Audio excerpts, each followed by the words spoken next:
Hey, do you remember the first time you saw the world map? What was it like? Was it in a classroom with a teacher pointing out different countries and asking if anyone knew their capitals? Or maybe you found it in an old atlas, poring over pictures of far off places that seemed almost mythical to you. Either way, that first encounter with the world map left an impression on you.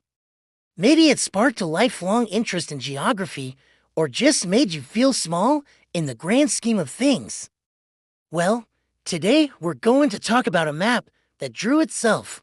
Yeah, this is weird, but stick around because this story has everything: secret maps, giant spiders, and an unexpected moral at the end.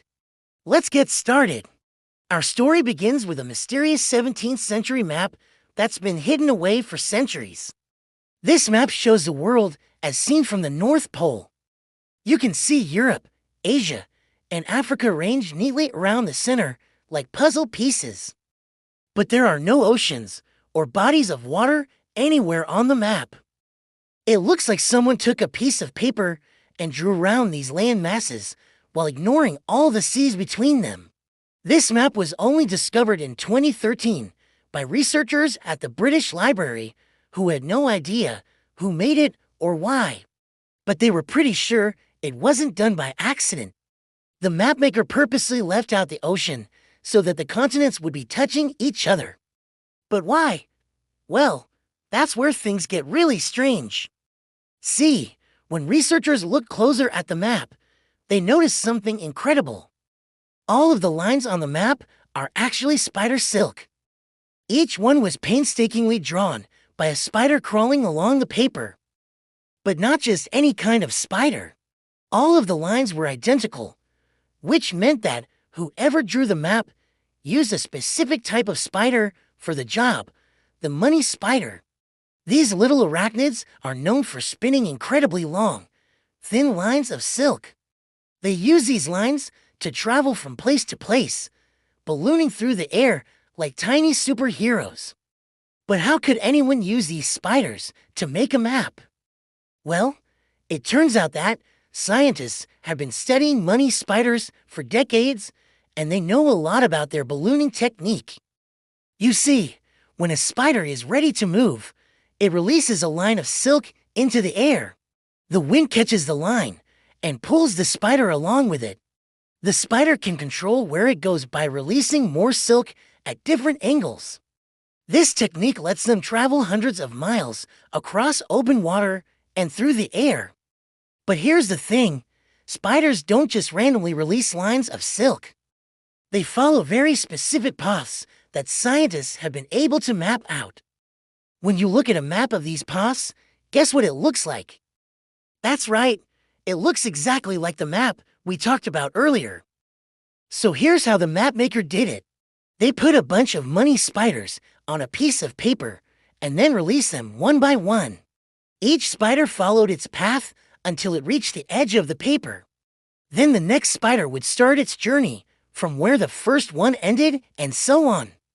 The map was found without any records or documents that could help us figure out who made it or why. All we know is that it was probably made sometime in the 17th century. But that doesn't mean we can't speculate. One theory is that the map was made by an explorer who wanted to show the world how interconnected it really is. Remember that these spiders don't just randomly go places. They follow ancient migratory paths that have been used by birds and other animals for thousands of years. These paths connect all the continents and oceans of the world. So by making a map with spiders, the explorer was able to show the world how close we really are to each other. Another theory is that the map was made by a scientist who was studying spiders.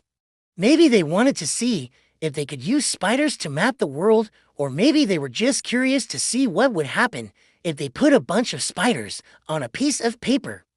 Regardless of who made the map, though, we can all agree that it's a pretty amazing piece of work. It shows that even the smallest of creatures can accomplish something great, and that sometimes the best way to learn something new is to just let curiosity guide you. Now, we don't know who made the map, but we do know who's behind this channel. I'm your host, and this has been the map that drew itself. We've got one about a map that predicted 9/11s, and another about a map that helped solve a murder. You can find all those videos linked below. Speaking of which, if you want to learn how to make your own maps, be sure to check out the link in the description.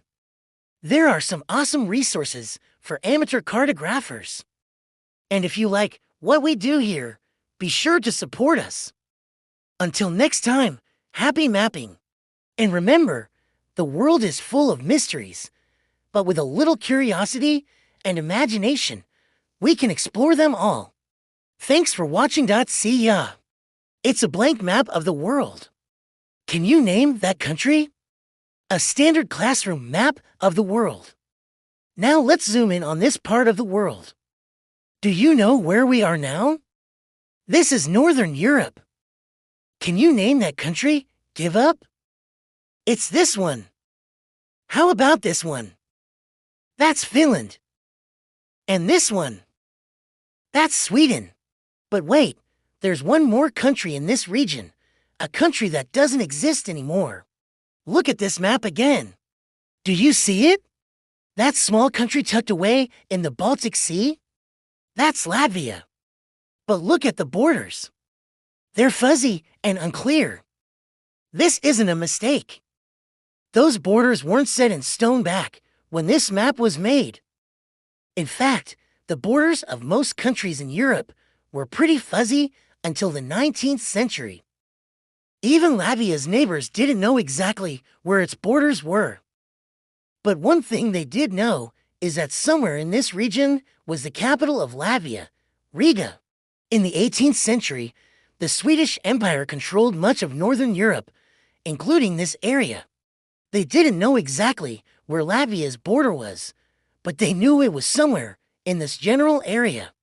So they drew the border as a fuzzy line, sort of like a big question mark. The rest of Europe agreed to this border, even though it didn't do a great job of representing the actual borders of the two countries. Why? Because it didn't really matter. Latvia wasn't a powerful country. It didn't have a standing army or a navy. It wasn't a threat to any of its neighbors. So Europe didn't really care about its borders.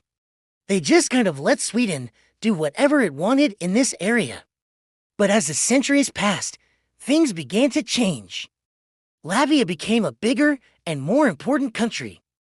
It had a standing army and a navy, and it was a threat to its neighbors. So Europe started paying attention to its borders.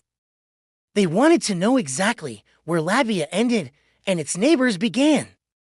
This led to a series of conflicts over the course of the 19th century. As each conflict was resolved, the borders of Latvia were clarified. Finally, in 1918, Latvia was free. It was independent and it had well-defined borders. Except there was one problem. In 1914, World War I broke out, and by 1918, most of Europe was at war. No one had time to argue over borders, so the world just kind of agreed to let Latvia keep its borders fuzzy until after the war. After the war ended, Europe finally had time to deal with Latvia's borders. But by this point, Latvians had grown accustomed to having fuzzy borders. They didn't want sharp, well-defined borders. They wanted something that gave them more freedom. So in 1920, Latvia and its neighbors met together and agreed to something unprecedented. They would share borders. Latvia would give up its claim to all of this territory in exchange for some of this territory. This meant that Latvia's borders would no longer be straight lines.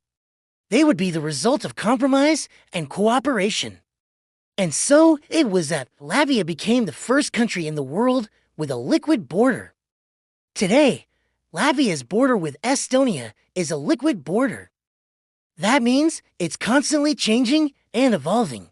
It's a testament to the power of compromise and cooperation. as well as a reminder that borders aren't always as clear-cut as we think they are. Sometimes they're more like a river than a wall. I'm your host, and this has been Liquid Borders. If you like this story, be sure to check out our other videos about borders.